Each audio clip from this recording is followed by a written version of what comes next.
जव्हार येथून पालकमंत्री यांच्या हस्ते मुख्य उद्घाटन करण्यात आले। मोखाडा येथे प्रभारी सभापती प्रदीप वाघ यांच्या हस्ते उद्घाटन करण्यात आले।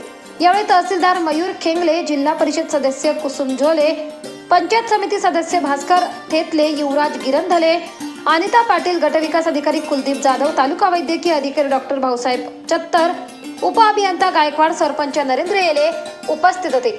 यावेळी बोलताना प्रदीप वाघ यांनी सांगितले की तालुका वैद्यकीय अधिकारी कार्यालय इमारत ही तालुक्यातील आरोग्य व्यवस्था बळकट करण्यासाठी उपयुक्त ठरेल असा विश्वास त्यांनी व्यक्त केलाय। शिवाय कमी कालावधीत इमारत बांधकाम पूर्ण केल्याबद्दल अधिकारी वर्गाची प्रशंसा केली आहे। डॉक्टर भाऊसाहेब चत्तर यांनी प्रास्ताविक केले, तसेच doctor Suresh Nandan, doctor Kishor Desle, doctor Ganesh Hambarde यांनी सर्व मान्यवरांचे स्वागत केले।